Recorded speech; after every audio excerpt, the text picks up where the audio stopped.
Hello, and welcome back to another chapter of the FNP Review Guide.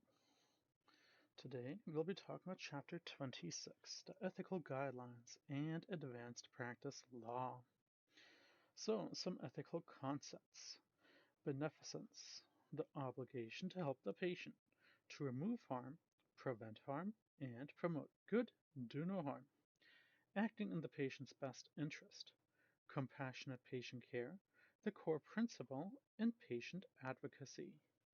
So, some examples of this would be educating the patient with a new prescription about how to take the medication, encouraging a patient to stop smoking and to enroll in smoking cessation programs, and lastly, prescribing or advocating for effective post-operative pain medication. Non-maleficence, the obligation to avoid harm, protecting a patient from harm. Examples include a patient with osteoporosis wants to be treated with a biphosphonate. The nurse practitioner advises that the patient is not a good candidate for these drugs due to the fact that the past medical history of gastrointestinal GI bleeding and peptic ulcer disease. The nurse practitioner decides not to prescribe a biphosphonate. Utilitarianism, the obligation to act in a way that is useful to or benefit the majority. The outcome of the action is what matters with utilitarianism. It is also a means to use as a resource. For instance, tax money, for the benefit of most. It may resemble justice, but it is not the same concept. An example of this is the Special Supplemental Nutritional Program for women, infants, and children.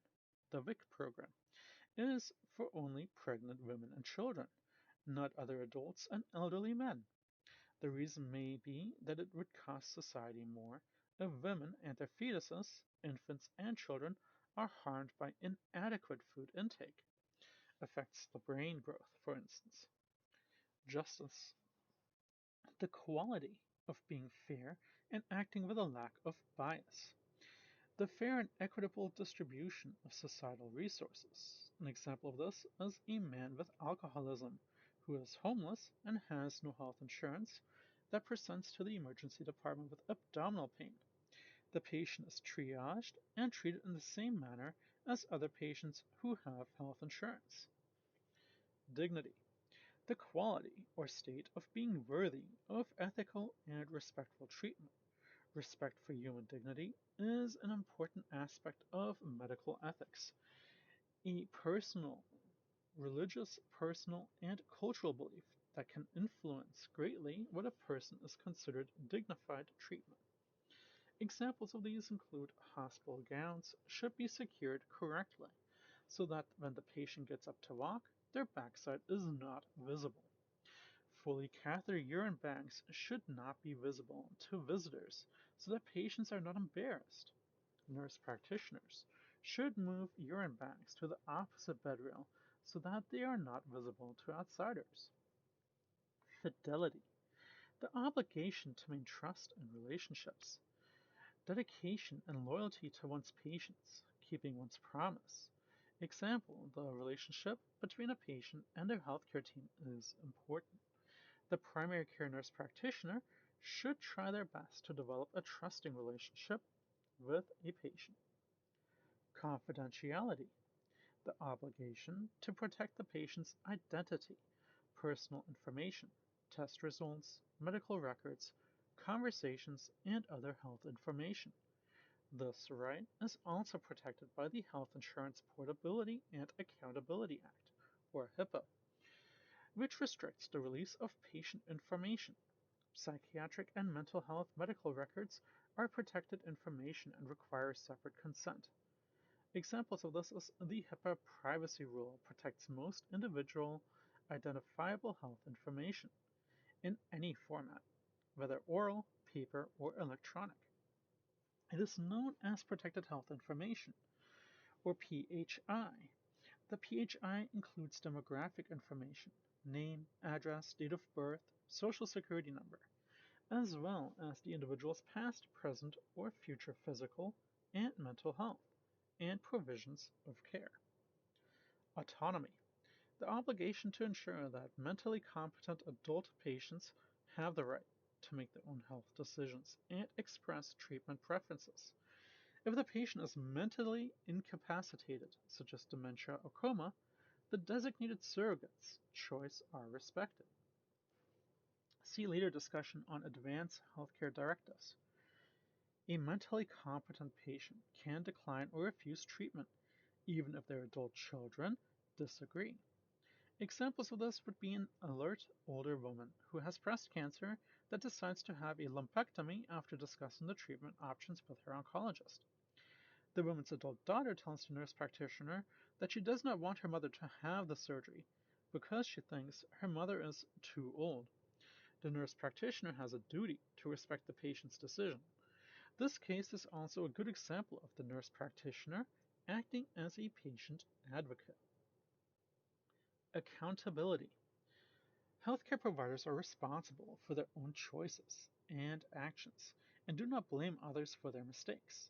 An example of this is a nurse practitioner has an adult male patient with acute bronchitis who complains of acute onset of chest pain. He is diagnosed with pleurisy. The patient goes to the emergency department and is diagnosed with an acute myocardial infarction.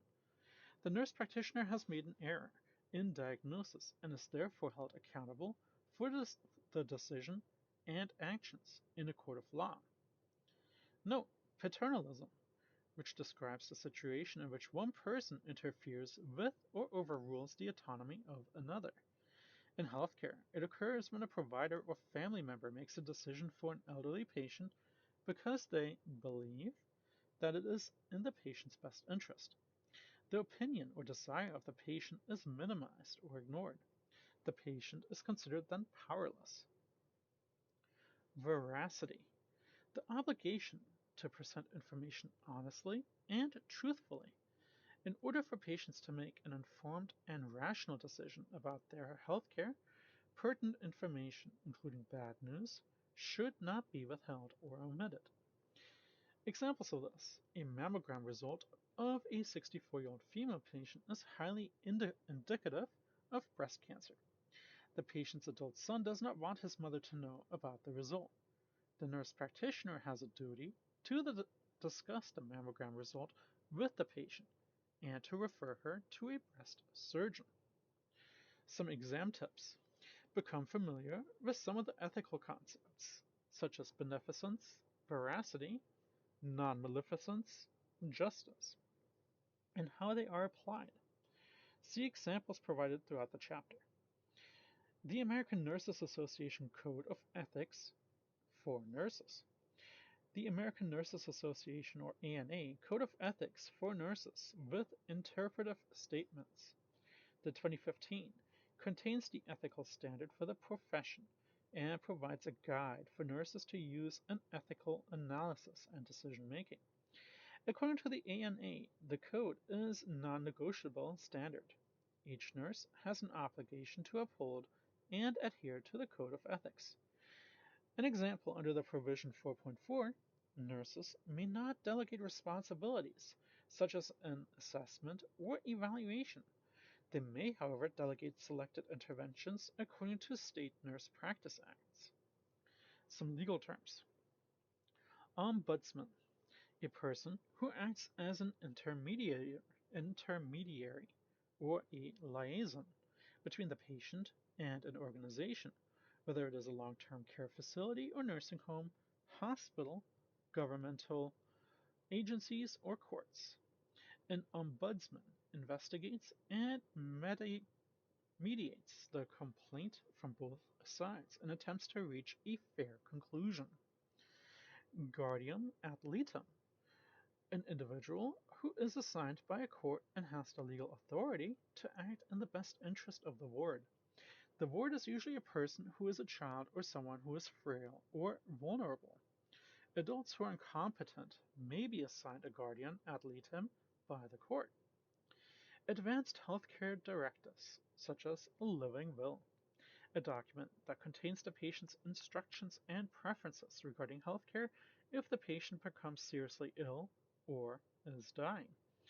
It contains the patient's preferences or not for aggressive life support measures. Healthcare providers should ensure that there is a copy of this document in the patient's chart. A healthcare power of attorney. The patient designates a person, usually a family member or a close friend, who has the legal authority to make future healthcare decisions for the patient in the event that the patient becomes mentally incompetent or incapacitated, also known as a healthcare proxy, durable medical power of attorney, or healthcare surrogate. It goes into effect when the patient's doctor has determined that they are physically or mentally unable to communicate in a willful manner. To be legal, it must be signed in the presence of two adult witnesses who must also sign the document. The designated surrogate cannot act as a witness. Power is only for healthcare decisions, not financial assets. A power of attorney.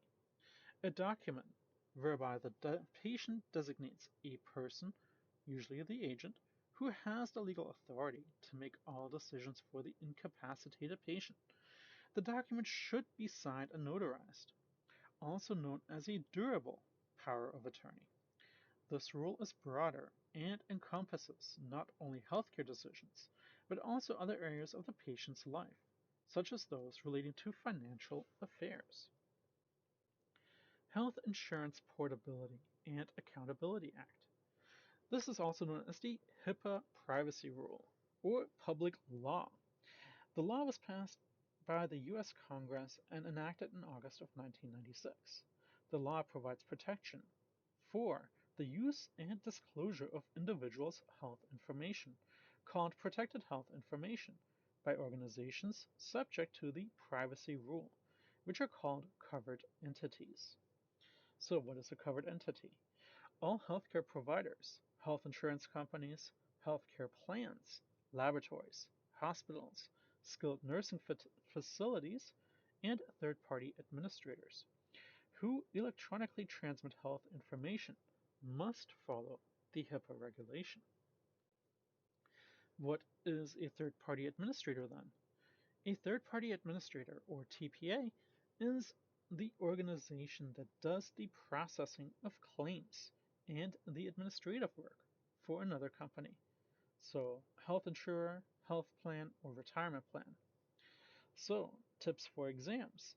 Understanding the role of an ombudsman, a guardian ad litem, and others who act on the behalf of a patient. A TPA is an organization that does the processing of claims and the administrative work for another company. HIPAA requirements, not all inclusive. So, health providers are required to provide each patient with a copy of their office HIPAA policy. Patient to sign the form. The HIPAA form must be reviewed and signed annually by the patient. A mental health provider has the right to refuse patients' requests to view their psychiatric and mental health records. When patients request to view their medical records, the health provider has up to 30 days to comply. Patients are allowed under the HIPAA to correct errors in their medical records. Providers must keep identifying information such as names, dates of birth, addresses, and social security numbers, and any diagnosis or disease or health concerns private, except under certain conditions. And there are some conditions that we'll go over. When patient consent is not required. So, it's not required to contact the health plan insurance company that is paying for the medical care, to contact a third party or business associate, such as the accounting, legal, or administrative team, that the insurance company or doctor's office hires to assist in payment of their services, such as the medical billing services, to perform certain healthcare operations, such as medical service review, sale of healthcare plans, and audits, to contact collection agencies for unpaid bills, to report abuse, neglect, or domestic violence, and lastly, to consult with other healthcare providers. So, some HIPAA case scenarios. If a staff member who is not involved in the patient's care calls the attending nurse practitioner and wants to discuss a patient's progress, the nurse practitioner cannot release information to that staff member. How to communicate results of lab tests or procedures. The rule does not prohibit us from leaving messages for patients on their answering machine. However, we must reasonably safeguard their privacy. It is prudent to avoid leaving messages about lab results, medication names, or types of tests on the patient's voicemail.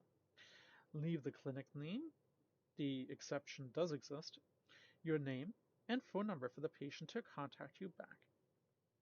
Again, this upcoming table, 26.1, will have some more examples of HIPAA case scenarios. HIPAA psychotherapy and mental health records. Psychotherapy records made by mental health professionals are treated differently under HIPAA. They should be separated from the patient and other medical records. So here you see table 26.1, HIPAA and patient care, different situations, their description, and some notes. This is an excellent spot to hit pause to kind of review and look at some of the different situations.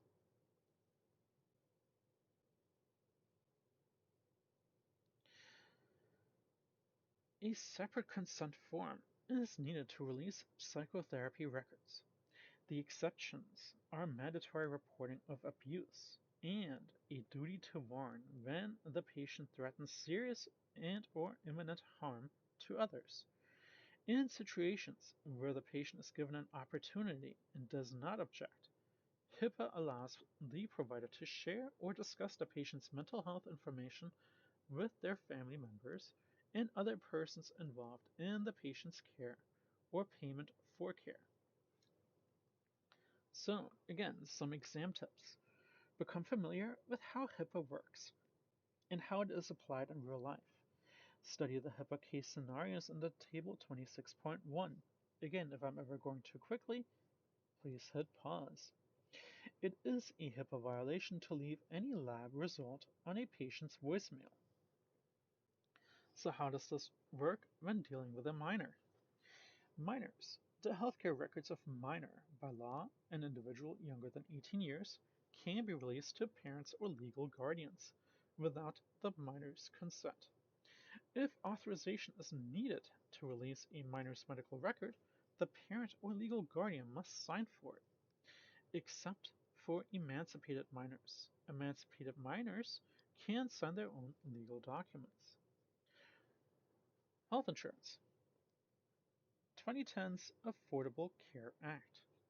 This national health insurance legislation, officially known as the Patient Protection and Affordable Care Act, or ACA, and unofficially nicknamed Obamacare, was signed by President Obama in March of 2010 and upheld by the United States Supreme Court in 2012, with the goal of expanding health insurance for millions of Americans who were then uninsured.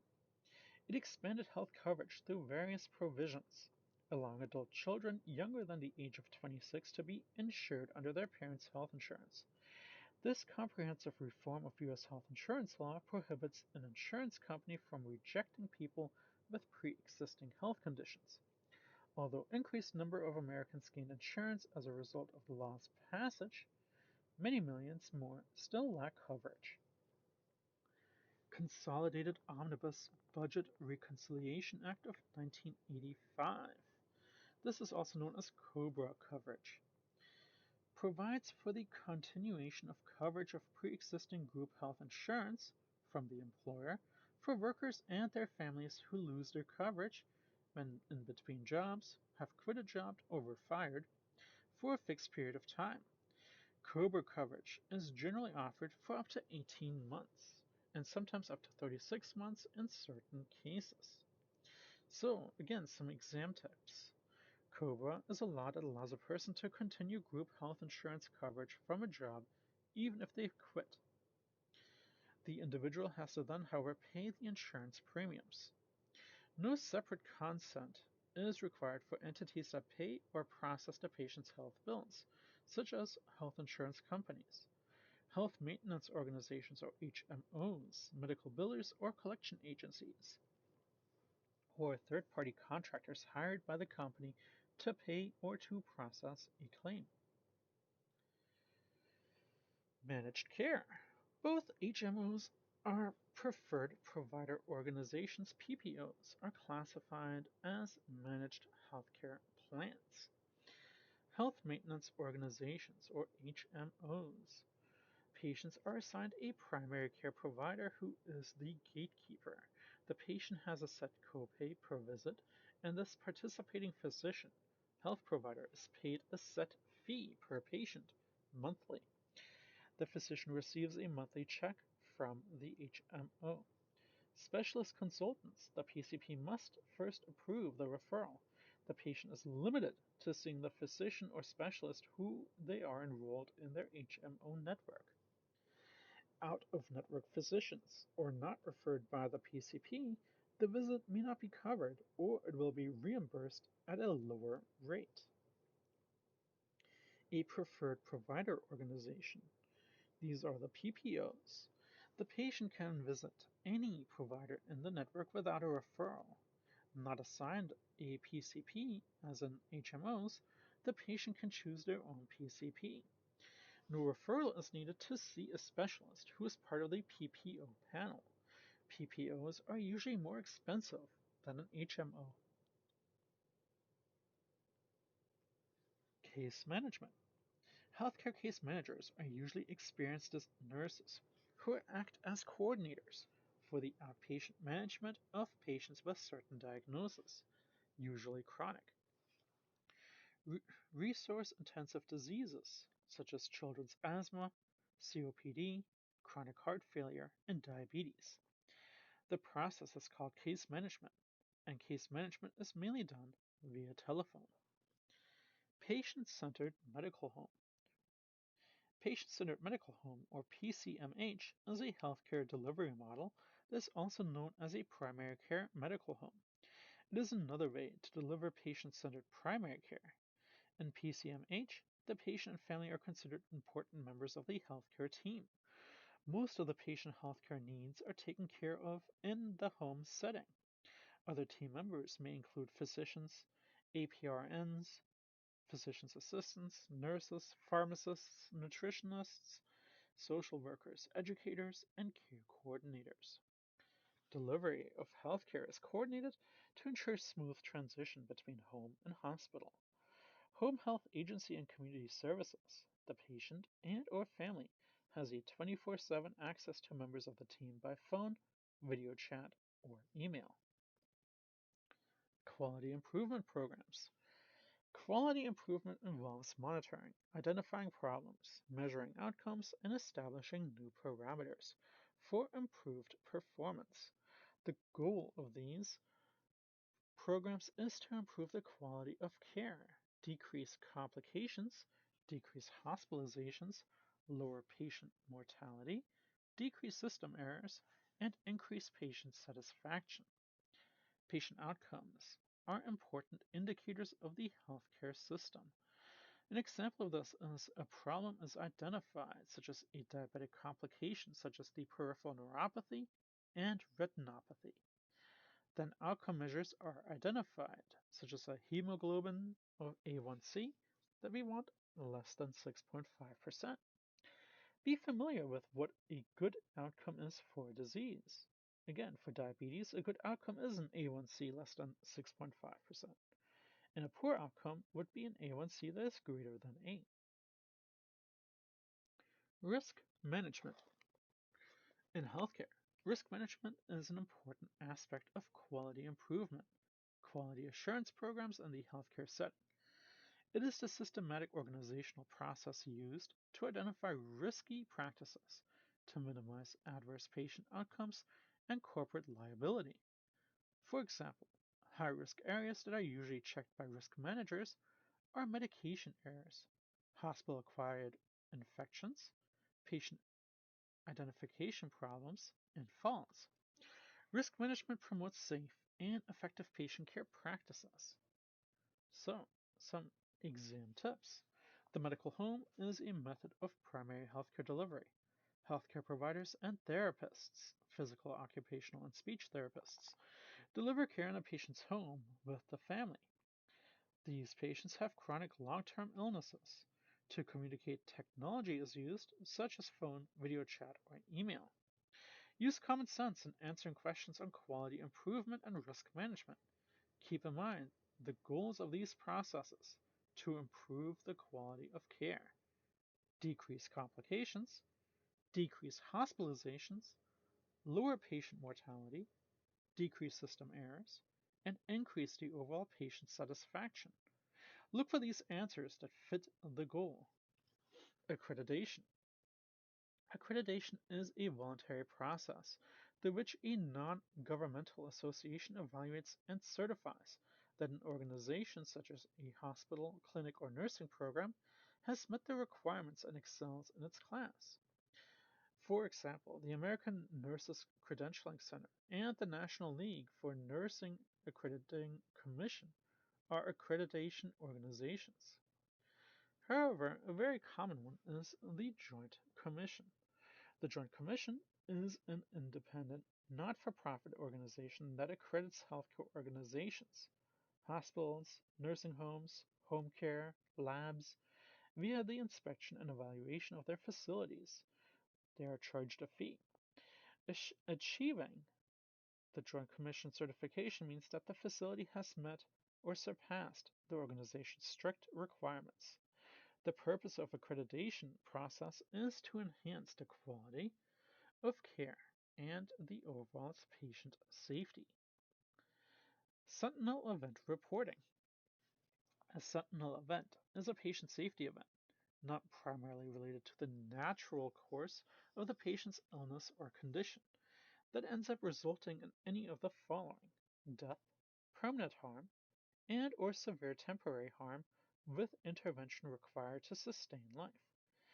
When an sentinel event occurs, the healthcare organization is expected to conduct a root cause analysis, make improvements to reduce risk, and monitor effectiveness of the improvements. Accredited organizations are strongly encouraged but are not required to report sentinel events to the Joint Commission. So, some examples of sentinel events: suicide that occurs while receiving care in a staffed around-the-clock facility or within 72 hours of discharge, unanticipated death of an infant or discharge of an infant to the wrong family, rape or assault of a staff member, visitor, or vendor, invasive procedure on the wrong patient, the wrong procedure is done on the patient, or the procedure is done to the wrong limb, unintended retention of a foreign object, fire, flame, or unanticipated smoke or heat during an episode of patient care. Root cause analysis. RCAs is a structure, facilitated team process used in healthcare to identify the contributing factors that result in an error. The Joint Commission has mandated the use of RCA to analyze a sentinel event. The gathered data are analyzed for root causes, usually a combination of human, environmental, or system factors. The goal is to identify the system breakdowns that resulted in an inadvertent mistake and to propose at least one corrective action to reduce or eliminate each root cause. When a sentinel event occurs, a root cause analysis is recommended. The focus is on the system and not blaming an individual. Outcome analysis. Outcome analysis refers to the analysis and tracking of patient outcomes using outcome measures such as surveys and questionnaires. Which brings us to hospice. The majority of hospice care in the US takes place in patients' home. About 59% die in their own homes. The goal is palliative care, not curative care. Ensuring the patient's quality of life and comfort is the ultimate goal of hospice care. Hospice care is available for both pediatric and adult patients. An interdisciplinary team provides hospice care. This team usually consists of the patient's primary care physician, hospice physician, a nurse, nursing assistants, therapists, social workers, and grief counselors, as well as clergy. Hospice staff are on call 24 hours a day. They provide grief and loss counseling for patients and family members. Hospice is covered under the Medicare Part A, Medicaid, and most health insurance plans. Hospice patients are allowed to have physical therapy, occupational therapy, and speech therapy if prescribed. Eligibility criteria. The hospice physician and the patient physician certify that the patient is terminal and has 6 months or less to live. The hospice physician approves of admission. Patient is rapidly declining or exhibits worsening symptoms. The patient needs assistance with 2 or more activities of daily living. The patient accepts palliative care, not curative care, if they do not want to be in hospice. Even if all criteria are met, then patient is not eligible. So, again, some exam tips. A patient must meet the criteria for hospice admission, but if the patient refuses hospice care, then the patient is not eligible. If the patient meets the criteria for hospice care, Medicare Part A will reimburse hospice. So, examples of some terminal conditions. Metastatic cancers, such as lung cancer or colon cancers, end-stage lung cancer or COPD, end-stage heart disease, congestive heart failure or CHF class 3 or 4, end-stage liver disease, HIV and AIDS with comorbidities and refusal or discontinuing of antiretrovirals, end-stage renal disease with plan to discontinue dialysis, amyotrophic lateral sclerosis, Parkinson's disease, strokes or coma, and end-stage dementia. That brings us to respite care.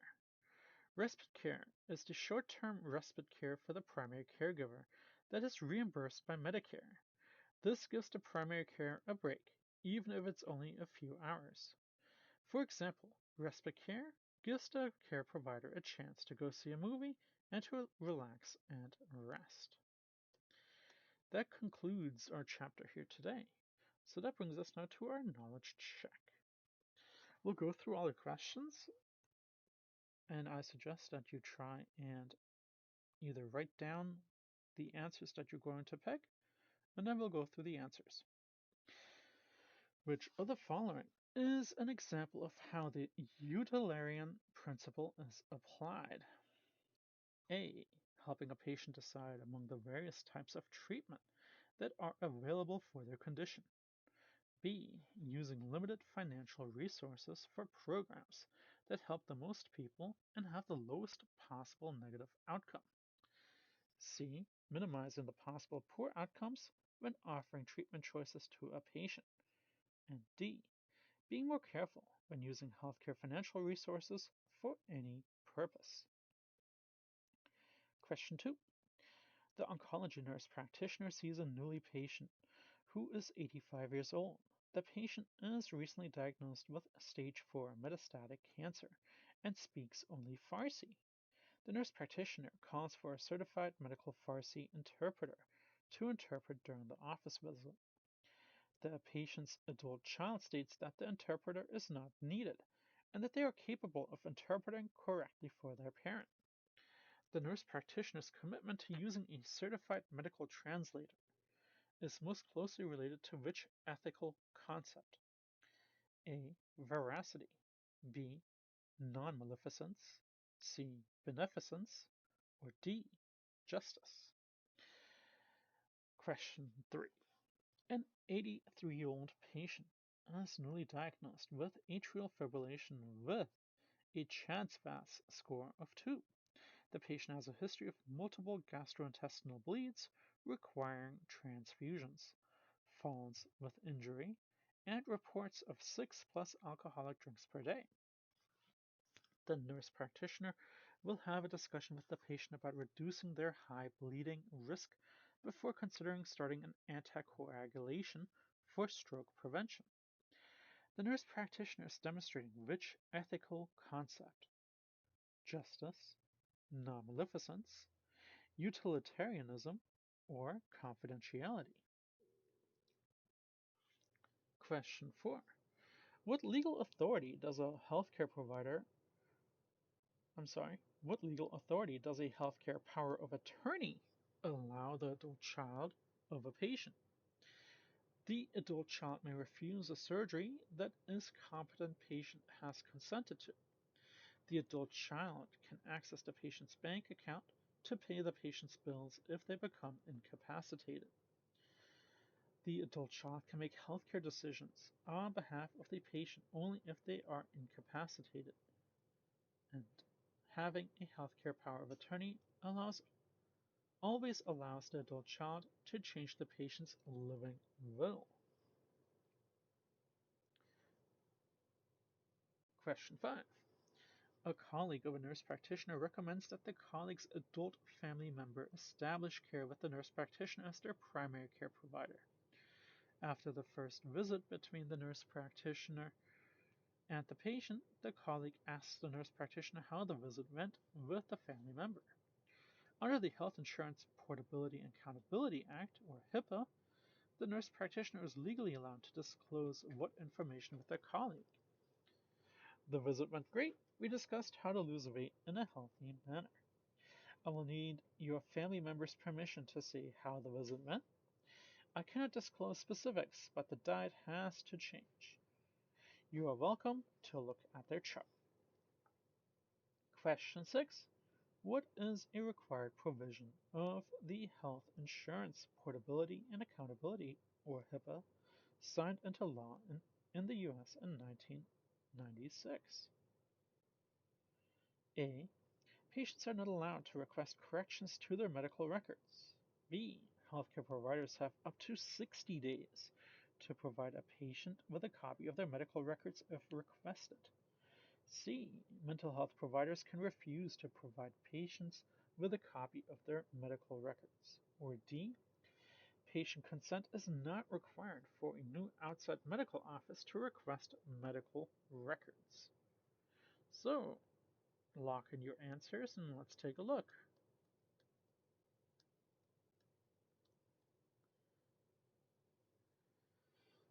Question number 1. The answer was B, using limited financial resources for programs that help the most people and have the lowest possible negative outcome. Question 2 was veracity. Question 3 was non-maleficence. Question 4. The answer was C.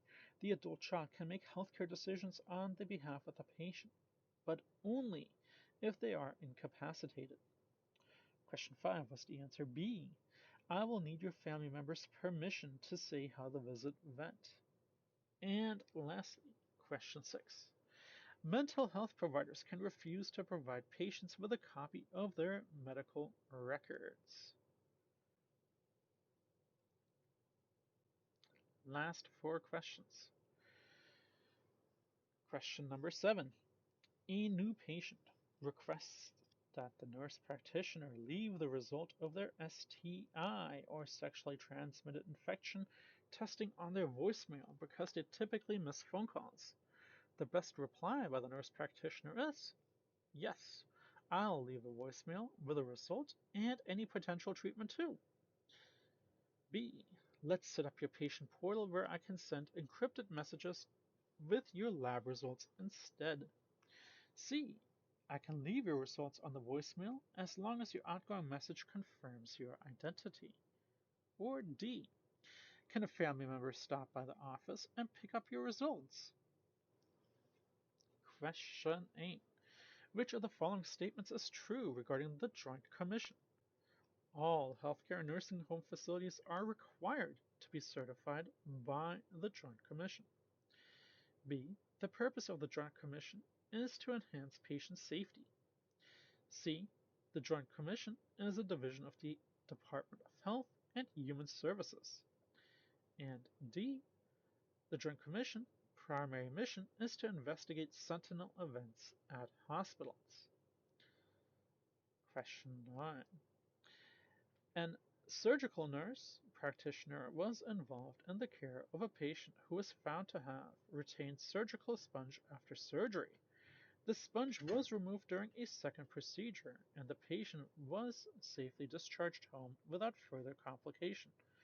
What is the correct action for the nurse practitioner to recommend at this time? A. This is a sentinel event and a root cause analysis should be performed by the facility. B. If the facility is accredited by the Joint Commission, the event must be reported to the organization. C. No further action is required as no major complication occurred to the patient. Or D. The nurse practitioner should recommend discipline for the circulating nurse who is responsible for confirming the count. And last question. The patient with progressive chronic heart failure and a history of multiple hospitalizations for heart failure tells the nurse practitioner, I am tired of going to the hospital. I'm getting worse every time that I am discharged home.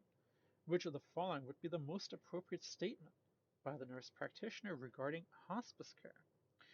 If you transition to hospice care, the staff there will stop all your medication. B. Hospice care can be beneficial for symptom control, but it is not typically covered by insurance. C. You can enter hospice care as soon as your physician approves your admission. Or D. Hospice care allows more resources for you and your family if you decide that a curative medical approach is no longer your goal.